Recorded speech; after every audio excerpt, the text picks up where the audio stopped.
খালি ওই জায়গায় দক্ষিণ কলকাতায় বিপুল ভোটে জিতছে কে? তৃণমূল কংগ্রেস।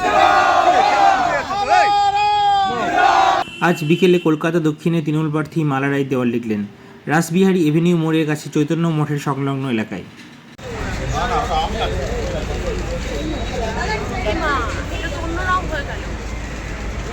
কিন্তু প্রচারটা নাম অ্যানাউন্সমেন্ট গতকাল হয়ে গেছে।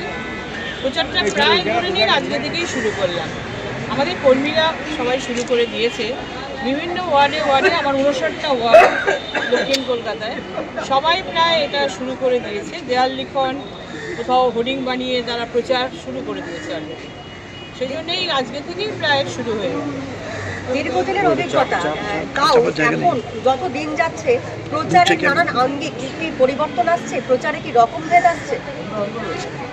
প্রযুক্তি যত এগোচ্ছে, আধুনিক হচ্ছে অনেক প্রচারটা। আজকাল প্রচারের নানা রকম ধাপ আছে। সোশ্যাল মিডিয়া থেকে শুরু করে, হোয়াটসঅ্যাপ থেকে শুরু করে, বিভিন্ন মেসেজ পাঠানো থেকে শুরু করে হোর্ডিং ব্যানার তো নিশ্চয়ই আছে। পুরনো যে পদ্ধতিগুলো সেগুলো আছে, পোস্টার আছে, হোর্ডিং আছে, দেওয়াল লেখা আছে। তবে নতুন দেওয়াল আমি কখনোই নিজের নাম লিখে পছন্দ করি না, নিজের নাম লিখে সেটা নষ্ট করার। তবে যে বাড়িওয়ালা পারমিশন দিচ্ছেন সেই বাড়ির মতো আমরা করার চেষ্টা করছি। দল বা দলনেত্রী দ্বিতীয়বারের জন্য দক্ষিণ কলকাতা থেকে আপনাকে আবার সংসদে পাঠাবার সিদ্ধান্ত নিয়েছে। আপনার কি চাপ আর বেড়েছে? দলের একটা পদ আছে, দলের পদে আমি যেমন কাজ করি, সিরিয়াসলি কাজ করি সাধারণত।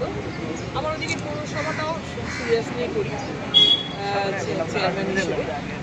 আবার লোকসভার যে এমপি হিসেবে যে কাজ, আমার যা কর্তব্য, আমার যা ডিউটি, মানুষের কথা তুলে ধরা লোকসভায় বা ডিমান্ডগুলো তুলে ধরা, এবং সরকার যে আমাদের বাংলাকে বঞ্চনা করছে, টাকা দিচ্ছে না, মনরেগার টাকা থেকে শুরু করে আবাস যোজনার টাকা থেকে শুরু করে 100 দিনের কর্মীরা দীর্ঘদিন টাকা পাচ্ছে না, এরকম বহু প্রশ্ন আমরা কিন্তু রেখেছি।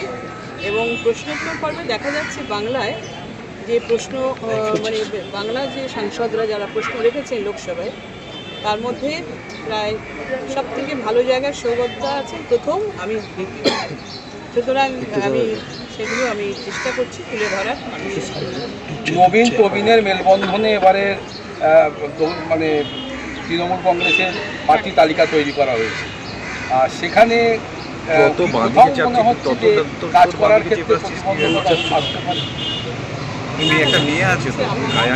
মেয়েরা সবাই নেমে গেছে, আমাদের কর্মীরা, মহিলারাও যেমন প্রচুর সক্রিয়ভাবে নেমেছে। আর এখানে প্রবীণ নবীনের ব্যাপারে নির্বাচন যখন একটা এসে যায়, তখন যারা রাজনীতি করে বা মিছিল মিটিং ভালোবাসে, যারা দলকে ভালোবাসে, তারা কেউ ঘরে বসে ঘুমায়, তারা নেমে পড়ে রাস্তায়। কী কাজ বরং তারা গেছে জেনে নেওয়ার চেষ্টা করে অফিস থেকে, যে কী কাজ করতে হবে, কোথায় স্লিপ পৌঁছতে হবে, আরও আনুষঙ্গিক আরও অনেক ধরনের কাজ থাকে, সেটা করতে হবে।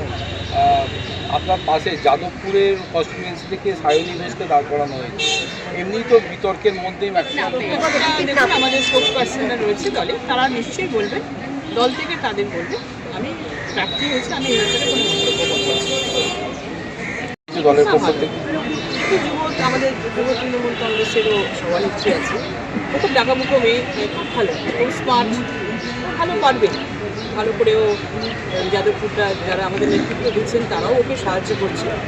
এবং ও নতুন ক্যান্ডিডেট হলেও রাজনীতি হিসেবে, রাজনৈতিক কর্মী হিসেবে বা সে দলনেত্রী হিসেবে, মানে যুব তৃণমূল কংগ্রেসের নেত্রী হিসেবে ওর এই কনস্টিটিউয়েন্সিটা পুরোটাই প্রায় ঘোরা আছে। বিগত দিনে ওর করা বিভিন্ন ধরনের মন্তব্যকে ঘিরে তো বিরোধী দলের যারা ক্যান্ডিডেট হবে তারা তো প্রচারণ নয়, বিরোধীরা অনেক কিছুই বলতে পারে, তাতেই কী এসে যায়। আমরা আমাদের দলের কথা বলবো, কাজের কথা বলবো, উন্নয়নের কথা বলবো, কেন্দ্র যে বঞ্চনা করছে তার কথা বলবো।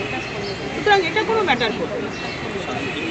আপনারা দেখছেন নিউজ প্রাইম টাইমস, সঙ্গে থাকুন এবং দেখতে থাকুন নিউজ প্রাইম টাইমস।